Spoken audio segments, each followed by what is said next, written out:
Bienvenue dans ce nouvel épisode de Ça déborde, le podcast Nature Peinture qui t'aide à faire autrement, à devenir ta priorité et à prendre soin de toi sans culpabiliser. Je m'appelle Lucille, je suis psychopraticienne et ici je te parle de mon parcours, mes galères, mes réussites, mes coups de cœur, mes coups de gueule aussi et les clés qui m'ont aidé à avancer et que j'ai à cœur de partager avec toi pour que tu apprennes à mieux te connaître, à dépasser tes peurs et tes doutes pour laisser enfin déborder pleinement qui tu es. Alors installe-toi confortablement et c'est parti. Bonne écoute! Et coucou, je suis ravie de te retrouver comme tous les vendredis matins pour l'épisode de podcast. Alors cette semaine, je reprends le cours un peu plus normal de mes podcasts. La semaine dernière, c'était un épisode dédié au conte et du coup, ça m'a obligée entre guillemets, j'avais envie de pouvoir partager les images, donc je me suis filmée pour qu'il y ait potentiellement les images. Donc il y a à la fois la version podcast et à la fois vidéo. Et donc j'ai mis la vidéo sur YouTube pour que les gens puissent voir la vidéo s'ils avaient envie. Et en fait, en allant sur YouTube, je me suis rendu compte que on pouvait synchroniser les podcasts aussi sur YouTube. Donc c'est ce que j'ai fait et j'ai été surprise de voir que y a eu des vues en fait de mes podcasts et j'étais hyper étonnée. Parce que j'ai pas le réflexe moi d'aller sur YouTube pour écouter des podcasts. En fait, vu qu'il y a pas d'image dans un podcast, j'aurais jamais pensé aller sur YouTube et j'ai été étonnée que finalement il y ait de la visibilité. Donc je me suis dit, quitte à ce que le podcast soit enregistré, est-ce que je vais pas continuer à filmer histoire qu'il y ait une image autrement qu'une image fixe. Donc je fais un essai. Alors je me filme, j'ai l'habitude de me regarder. Coucou. J'ai l'habitude de me regarder quand je fais des vidéos sur Instagram ou quoi, j'ai ma tronche en pleine face. Mais quand je fais des podcasts, je suis un peu dans ma bulle et je suis pas persuadée d'ailleurs que je vais bien aimer enregistrer les podcasts en étant filmée. Donc je me filme de côté, c'est fait exprès pour pouvoir rester un peu dans ma bulle et dans le flow. Tout simplement de mes paroles. Et d'essayer de rester dans mon flow. Donc voilà, bref. Le sujet que j'avais envie d'aborder aujourd'hui, c'est un sujet sur la peur. Parce que souvent, pour savoir si on est prêt, on se dit que quand on n'aura plus peur, on sera prêt. Et on imagine toujours que les autres qui se sont lancés, qui ont fait des choix, qui ont avancé, qui ont pris des décisions ou autres, ils ont eu de la chance parce que ils ont plus peur. Sauf qu'en fait, la peur, parfois c'est vrai que c'est un indicateur. Hein. À la base, si on reprend la spirale dynamique, je pense que je ferai vraiment un épisode là-dessus, mais le premier code de la spirale dynamique, c'est un code qui permet la survie et la réponse, c'est la peur. Comme ça, la peur maintient en vigilance, c'est ça qui nous permet de ne pas nous mettre trop en danger ou de fuir s'il y a vraiment un danger, et la peur va activer tout plein de mécanismes qui vont nous protéger. Donc la peur est un mode de survie, mais un mode de survie. Donc on n'est pas en vie, on est en survie. Donc il y a quelque chose qui va pas à être tout le temps dans la peur. Donc il y a de la peur bénéfique. Il y a de la peur aussi qui paralyse. Si vous reprenez l'histoire de ma petite méduse de la semaine dernière, au départ, elle est enfermée derrière son petit rideau d'algues, elle n'ose pas sortir. En fait, elle est figée dans le code beige et finalement, comme elle a peur de plein de choses, qu'elle est angoissée en fait tout simplement, elle n'ose pas bouger. Et finalement, elle passe à côté de plein de choses. Donc la peur, ça peut être vraiment quelque chose de salvateur, enfin qui va vraiment te sauver, mais ça peut aussi être quelque chose qui te fige. En fait, c'est comme tout, que ce soit la peur ou autre chose, à partir du moment où il y a un excès, ça va pas. Donc l'idée, c'est d'essayer de différencier les différentes peurs. Et il y a aussi la peur qui est un vrai moteur. Il y a une peur qui est plutôt de l'ordre de l'excitation, parce que on se sentira peut-être jamais prêt, parce que on pensera toujours qu'on peut encore améliorer. Alors il y a un homme d'affaires hyper connu, genre Richard Branson ou Steve Jobs ou un mec un peu comme ça, qui a dit que tu te lances quand t'as 5% des réponses et finalement 95% des réponses elles arrivent en faisant. Et si t'attends d'avoir 100% des réponses, finalement t'avances jamais. Alors j'exagère peut-être un peu sur le pourcentage, mais je crois que c'est un truc assez étonnant de cet ordre-là, quoi. De cet ordre de grandeur, où finalement quand on démarre, on n'a que très peu de questions. Et pourquoi ? Tout simplement parce que de toute façon la plupart des questions viennent en faisant. Tant qu'on n'a pas expérimenté quelque chose, on n'est même pas en capacité de se poser les questions qui vont avec, puisqu'en fait, notre champ de référence, les questions qu'on peut se poser par rapport à ce qu'on connaît ou ce qu'on peut imaginer, si on n'a jamais fait l'expérience du truc, on peut pas se poser les bonnes questions en fait. Je sais pas si t'as jamais fait de plongée sous-marine de ta vie. Tu peux éventuellement savoir que tu vas pas respirer sous l'eau et qu'il va te falloir soit un tuba si tu restes en surface, soit une bouteille avec un truc pour respirer dedans. Bon, ça c'est une base, mais est-ce que tu vas pouvoir te poser toutes les questions ? Est-ce que, je sais pas, est-ce que tu vas imaginer que la taille des palmes joue, que pour descendre, il va te falloir une ceinture de plomb ? Si tu t'es pas toi dans la situation, tu vas peut-être pas te poser ces questions-là. C'est des questions qui vont venir en faisant. Donc tu n'auras jamais fait le tour de la question autrement qu'en expérimentant. Et même en expérimentant, tu n'auras pas forcément fait le tour de la question d'ailleurs. Mais en tout cas, l'idée c'est de comprendre qu'on se sent jamais complètement prêt. Et être prêt, ça ne veut pas dire ne plus avoir peur. Et je sais que quand j'accompagne, il y a beaucoup de gens qui me disent qu'ils imaginent des autres, alors soit de leurs proches, soit de gens connus dont on voit le succès, qui se disent mais eux ils ont de la chance, pour eux c'est facile, pour eux ils n'ont pas peur, ils ont l'habitude, ils sont faits pour ça. Mais quand on se met à connaître quelqu'un, enfin quand je dis connaître, je parle de quelqu'un de connu, quand un artiste explose tout d'un coup, que ce soit je sais pas moi un chanteur, un acteur, un humoriste ou un sportif ou n'importe quoi, tout d'un coup il est connu. Et on a l'impression qu'en fait, il sort de nulle part. Mais dans cette partie visible, quand le grand public se met à voir, ça nous montre pas tout ce qu'il y a eu avant, en fait. Tout ce qui a pu être le chemin de cette personne-là. Et elle a sûrement été pétée de trouille plus d'une fois. Et de l'avoir fait quand même. Donc cette histoire de peur, faut vraiment comprendre que c'est pas un axe, en fait, pour te situer. Il y a plein de choses qu'on fait en ayant peur, mais qu'on fait, et ça reste une bonne idée de le faire. C'est clairement pas parce que ça fait peur ou parce qu'il reste de la peur et des interrogations que c'est pas une bonne idée. Si ça doit être ça le critère, tu vas pas faire grand chose en fait finalement dans ta vie et t'avanceras pas souvent. Et il faut vraiment que tu apprennes à imaginer, à sentir, à savoir, à admettre, tu utiliseras le terme qui sera bon pour toi, que tout le monde a peur, que tout le monde a eu peur, que tout le monde a peur et que tout le monde aura peur. C'est juste normal quand on sort de notre zone de confort, quand on essaye quelque chose de nouveau, l'inconnu, ça fait peur. Cette fameuse zone de confort porte très très mal son nom, parce qu'en fait c'est une prison dorée, c'est une zone de confort mais qui est très inconfortable en fait en réalité.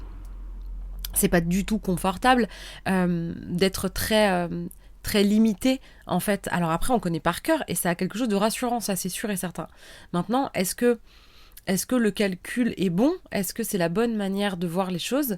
Et quand je dis bonne, c'est pas genre bien mal, j'ai raison, j'ai tort, hein, c'est jamais en ces termes-là. C'est avec quoi je suis prête à faire, qu'est-ce que je suis capable de me donner comme objectif, de me dépasser, dans quoi je suis capable de me lancer, qu'est-ce que je suis capable d'oser. Et après, c'est en faisant que la peur va s'en aller. Quand on a beaucoup d'appréhension, souvent la peur, je sais pas si t'as déjà vu un peu les petits schémas comme ça, où t'as un grand rond, où il y a écrit le problème tel que je l'imagine, et en fait un tout petit point dedans où c'est marqué le problème tel qu'il est, et finalement c'est la montagne qu'on va se faire autour d'imaginer que ça va être horrible, et si tu t'arrêtes à ça, tu feras pas grand chose. Pour parler ne serait-ce que d'Instagram et de mon podcast par exemple, quand j'ai fait ma page Instagram, j'ai cru que j'allais crever de trouille quand j'ai fait ma toute première story. Donc une story, ça dure 24 heures. Et je pense que le jour où j'ai fait ça, je devais avoir 20 personnes sur ma page. Donc il y a 20 pélos. Si tout le monde a vu, si tous les abonnés, les nombreux abonnés de l'époque ont vu ça, il y a 20 personnes qui ont vu cette story. Ça reste en ligne 24 heures. J'ai fait une vidéo qui a dû durer peut-être 5 minutes, et puis après je l'ai balancée en story, elle s'était découpée toute seule en différentes stories, mais il y avait peut-être 4 minutes de vidéo où j'expliquais le pourquoi du comment, Instagram, mon métier, mon machin. J'en étais malade. J'ai transpiré de trouille. J'étais en transe, vraiment en transe, dans le sens en transe parce que j'étais en panique et en transe parce que j'en ai transpiré, quoi. J'avais chaud, j'avais les joues rouges, j'étais mal. J'ai dû refaire la vidéo, je sais pas, 10 fois en me disant c'est trop long, c'est trop court. Plus j'essayais de refaire, plus finalement la vidéo était longue. C'était une horreur. Après, je savais plus ce que j'avais dit, ce que j'avais pas dit, parce que j'avais répété tellement de fois le même truc. Enfin bref, ça a été un enfer. J'y ai passé l'après-midi entier. J'en avais le cœur, qui palpitait. Et le moment où j'ai appuyé sur publier, en vrai, j'ai eu des sueurs froides. J'avais le cœur, j'ai cru qu'il allait me sortir de la poitrine. Et j'étais dans un inconfort, mais absolu. Et aujourd'hui, je fais la débile en faisant des vidéos en mode playback, là, comme j'adore faire. Je parle le matin avec mon téléphone à la main quand je fais ma petite balade. Et là, pour la première aujourd'hui, je filme mon podcast. Alors, j'ai filmé la semaine dernière, comme je disais, mais je filmais le livre, en fait. Je me suis un tout petit peu filmée au début en me regardant, l'écran. Et finalement, ça ressemble à l'exercice que je fais quand je suis sur Instagram, quoi. Alors que j'avais juste à parler d'un livre et à suivre le fil. Alors que quand j'enregistre un podcast habituellement, ce qui se passe pour moi, c'est que je choisis un sujet. En général, même, j'ai plutôt envie de dire que c'est le sujet qui me choisit en réalité. Parce que souvent, il y a un sujet récurrent dans la semaine, dans les différents rendez-vous que je vais avoir au cours de la semaine ou dans les différentes discussions. Et parfois, à la fois au boulot, dans mes rendez-vous et en perso, va y avoir un espèce de sujet qui revient tout le temps ou quelque chose qui va m'interpeller. Et c'est comme ça que finalement, le mercredi ou le jeudi, j'enregistre l'épisode qui sera mis en ligne le vendredi. C'est comme ça que je fonctionne. Pour l'instant, je fonctionne comme ça en flux tendu. J'ai essayé d'enregistrer des épisodes à l'avance et je sais pas, ça vient pas, je trouve pas quoi dire, comme si je trouvais pas le fil. Et pour l'instant, j'ai l'impression d'être connectée à une espèce de sujet du moment, d'énergie du moment.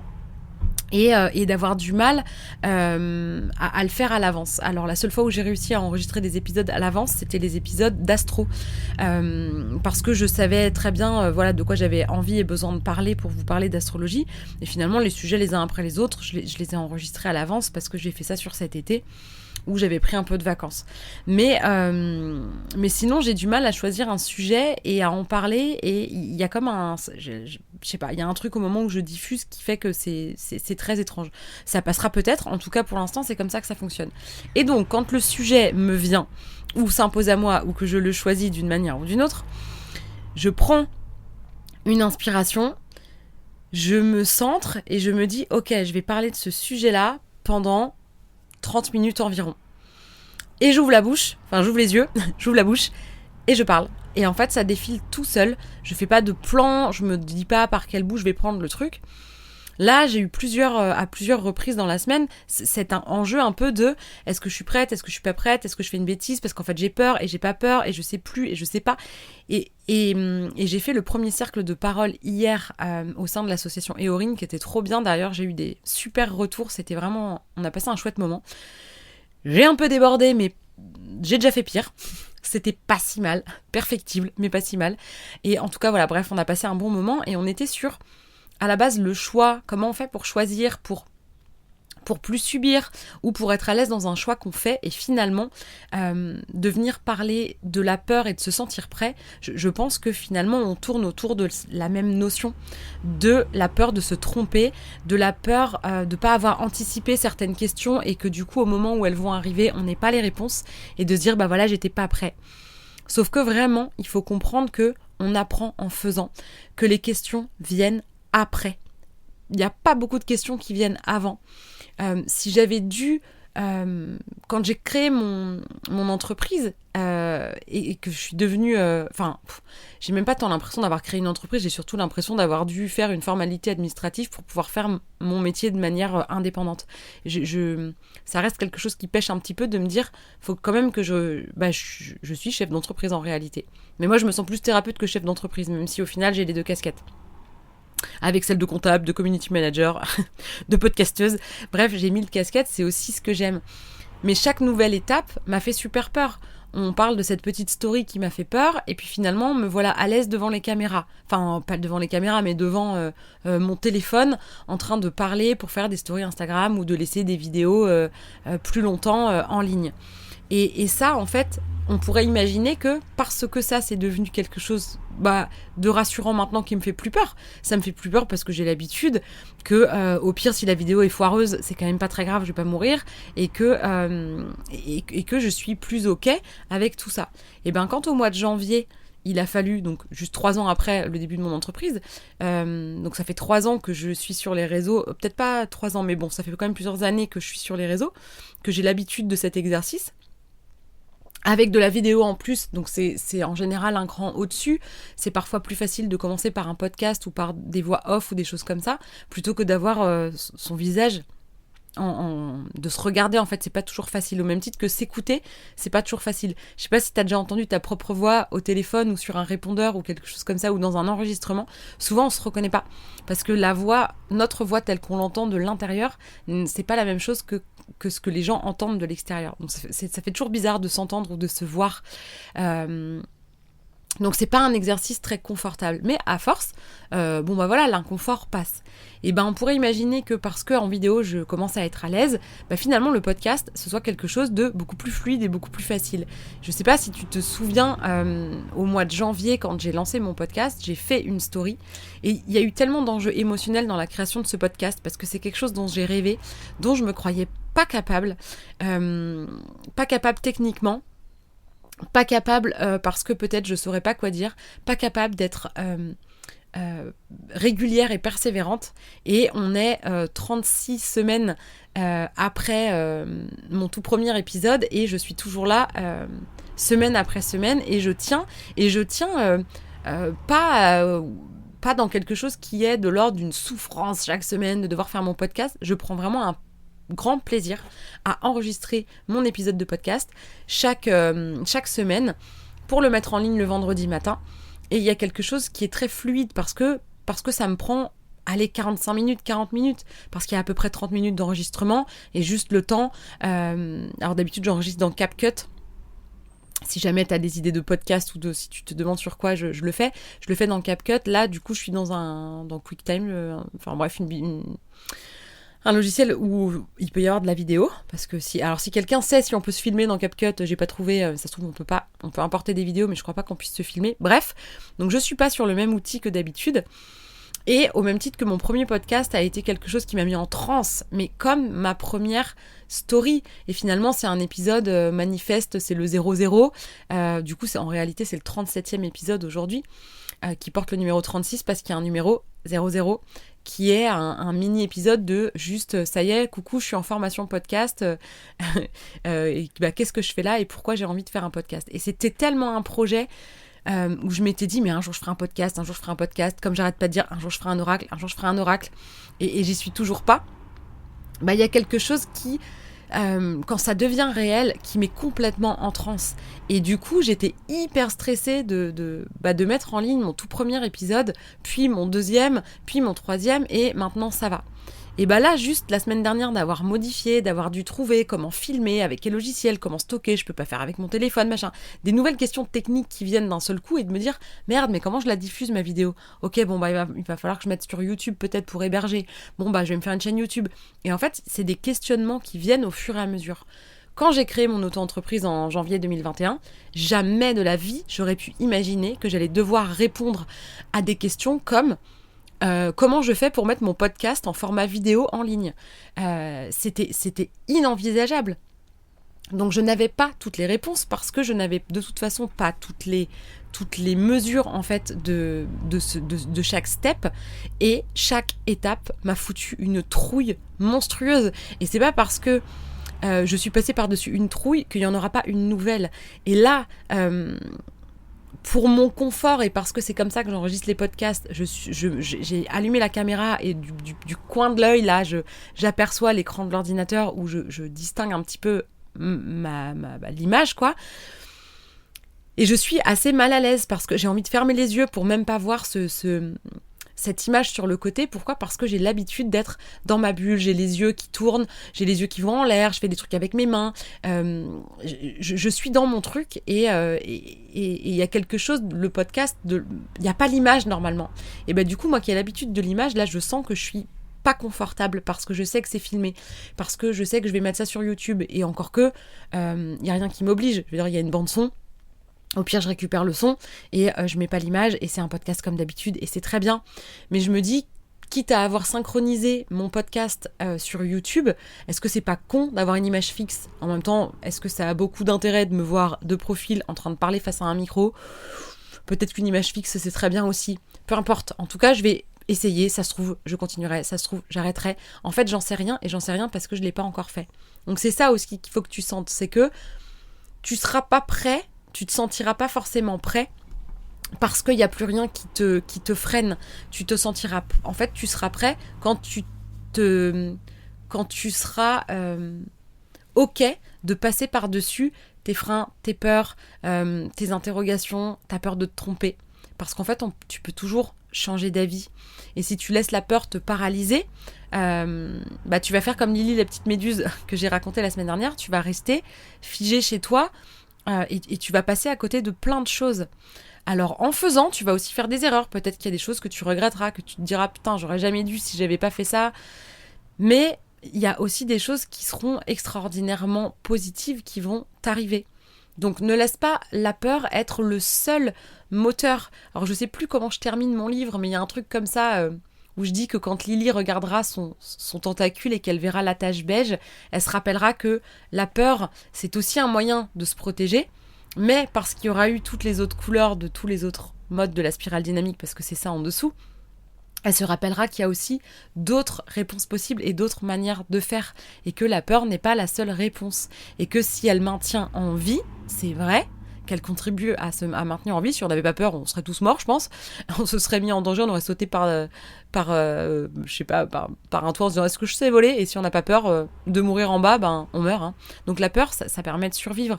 Mais l'excès de peur, ça paralyse. Donc l'idée, c'est vraiment de réussir à dépasser tes peurs tout en étant quand même dans une forme de bienveillance.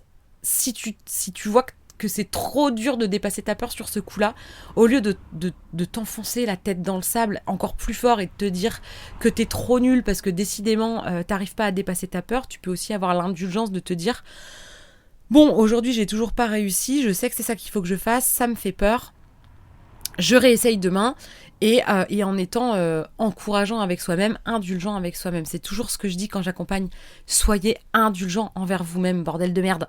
Sinon, je me fâche. C'est vraiment un exercice que d'apprendre à être indulgent envers soi-même. Donc, essaye de sentir les projets qui te tiennent à cœur. Et parfois, il y a une citation comme ça, je ne saurais pas de qui et je ne sais pas si je vais la dire dans les termes exacts, mais en gros, ce que ça veut dire, c'est que parfois, les plus grandes joies, les plus grandes réalisations se trouvent derrière nos plus grandes peurs. Et que parfois, plus on a peur, plus ça veut dire qu'il y a un cadeau énorme derrière et que juste ça fait peur. Parfois, on le voit aussi sous forme de il faut trembler, il faut accepter de trembler pour vibrer. Parce que quand on tremble de peur, finalement, après, quand on est dans quelque chose qui nous porte, on vibre et il se passe des choses chouettes. Donc, traverser l'inconfort, de se montrer sur Instagram, si ça a un intérêt, hein, c'est pas un but en soi, mais si ça a un intérêt dans le cadre du développement de ton activité, montre-toi. Et l'idée, c'est pas d'essayer de te montrer en faisant genre « Non, mais j'ai pas peur, j'ai trop l'habitude ». L'idée, c'est de te montrer dans ta vulnérabilité et juste au-delà même de la vulnérabilité, dans ton authenticité. de dire ben là je suis super mal à l'aise, ce que je suis en train de faire, ce que j'ai fait à mon premier podcast, ce que j'ai fait à ma première story, et ce que je suis en train de te dire là, c'est que moi qui suis à l'aise à faire mon podcast et pour qui ça déroule tout seul, bah aujourd'hui je suis moins à l'aise. J'ai coupé la vidéo à 7 et quelques minutes en me disant j'y arrive pas, les idées viennent pas, j'ai l'impression que c'est moins fluide que d'habitude, est-ce que le sujet peut-être m'inspire pas, je crois que j'ai plus rien à dire. Et puis finalement je continue sur est-ce que je suis prête, est-ce que je suis pas prête, est-ce que j'ai peur, est-ce que j'ai fait le bon choix, est-ce que j'ai peur de me tromper, je mélange peut-être différents sujets, je digresse comme d'hab en racontant des anecdotes, mais qui finalement finissent toujours par recouper. Donc l'idée c'est accepte d'en être là où tu en es. Accepte de faire quelque chose en ayant peur de te tromper, sans essayer de faire croire que tu es sûr de toi. Parce qu'en fait, là où ça va te causer le plus de tort et où ça va te desservir, c'est quand tu vas essayer de faire croire que tu connais toutes les réponses, que tu es sûr de toi, que tu n'as pas peur, alors que c'est pas vrai. Si tu es sûr de toi et que tu es hyper à l'aise, l'idée c'est pas de faire genre oui bon je suis dans mes petits souliers. L'idée en fait comme toujours c'est de vibrer à l'unisson avec ce qui se passe à l'intérieur et d'être raccord avec ce qu'il y a à l'intérieur. Et il vaut mieux sur même un rendez-vous ou n'importe quoi, dire bah là aujourd'hui je suis un peu stressée, je vais peut-être pas être comme d'habitude et je suis désolée si vous sentez un inconfort, c'est moi qui suis comme ci comme ça, plutôt que de laisser planer quelque chose d'énergétique que de toute façon l'autre va remarquer. Donc vous y gagnerez toujours à être dans l'authenticité de ce que vous êtes en train de ressentir. Et on en parlait hier dans le cercle, on parlait de comme parfois on peut être surpris parce qu'on va projeter des choses sur les gens. Et là, on parlait de quelqu'un qui a l'habitude d'être sur le devant, d'être regardé, parce que coach sportive, donc devant tout le monde, et tout le monde la regarde, tout le monde l'écoute, et tout le monde fait ce qu'elle dit. Enfin, fait les exercices qu'elle dit, etc. Donc, c'est quelqu'un qui a l'habitude, c'est quelqu'un auprès de qui les gens viennent chercher du dynamisme, de l'énergie, de la motivation, etc. Mais c'est quelqu'un de juste humain. Et donc c'est aussi une personne qui par moment dans sa vie privée a des hauts, des bas, peut être malade, avoir un enfant malade et ça la stresse, se prendre la tête avec Pierre-Paul ou Jacques, ou avoir des soucis de santé, de famille, de machin, peu importe. C'est pas toujours, ce sourire-là n'est pas toujours le reflet de ce que peut être sa vie au quotidien. Pour autant, est-ce que c'est le lieu et l'endroit, en plein milieu de son cours de sport, de se mettre à pleurer ? Pas forcément. Et si ça arrivait, ce serait pas dramatique. Mais c'est une personne qui a fait tout un travail sur elle pour réussir à accepter les moments où c'est pas ok. Et il y a toujours cette peur de est-ce que je vais décevoir les gens ? Est-ce que les gens vont finalement se dire qu'ils se sont trompés sur moi et que les raisons pour lesquelles ils me trouvent dynamique, souriante, performante dans mon travail, est-ce que ça va pas s'envoler juste parce que finalement je suis pas égale en fait, toujours au top du top. Bah non en fait. Moi, je trouve qu'au contraire, quand on admire quelqu'un en croyant que ça roule pour cette personne-là en toutes circonstances et que déjà on l'admire, quand on se rend compte qu'en fait, il y a des vraies grosses galères par moment et que cette personne-là, elle dépasse ça et qu'elle traverse et que comme n'importe qui, elle fait avec et que parfois dans le boulot, elle va donner le change le temps d'eux, ce qui ne veut pas dire qu'elle fait comme s'il ne se passait rien, parce que c'est encore autre chose, et ça force encore plus l'admiration. Moi, je trouve en tout cas. Je trouve que ça... Pendant longtemps, il y a eu cette mise en avant des gens qui n'ont pas peur, qui réussissent, qui osent, qui sont dans la performance, etc. Et avec comme si c'était pas valorisable, pas valorisable, j'allais dire, mais je crois que ça n'existe pas valorisant d'expliquer les galères qu'on a pu traverser. Or, moi, je trouve qu'il n'y a pas plus inspirant que d'entendre quelqu'un qui est passé par des galères qui vont ressembler à celles qu'on connaît tous dans notre quotidien et de se dire, putain, malgré tout ça, cette personne-là, elle en est là, et moi, et si j'y arrivais aussi ? Moi, je trouve que ça donne de l'espoir et du courage, et que l'idée, c'est de ne pas te laisser freiner par la peur, surtout quand tu sens qu'il y a quelque chose qui pourrait vraiment te faire vibrer derrière. Voilà, j'espère que cet épisode t'aura plu, que cette réflexion autour de se sentir prêt, de la peur, des enjeux, des choix, etc. T'aura inspiré. Comme d'habitude, si tu veux réagir, tu peux réagir sous l'épisode ou sur Instagram aussi. Je partage toujours le lien de l'épisode sur Instagram. Et puis sur ce, je te souhaite une belle journée ou une belle soirée selon l'heure et le moment auquel tu écouteras ça. Et je te dis à la semaine prochaine. Si cet épisode t'a plu, tu peux laisser un commentaire, noter avec tout plein d'étoiles ou encore t'abonner pour ne pas rater les prochains. Tu peux aussi partager cet épisode pour que d'autres personnes osent laisser déborder qui elles sont vraiment. Et si tu veux en savoir plus sur ma manière de travailler, mes outils et les accompagnements que je propose, rendez-vous sur ma page Instagram L'Oreille et la Plume ou sur mon site internet. Merci beaucoup de ton écoute et de ton soutien. Passe une belle journée ou une belle soirée et on se retrouve bientôt.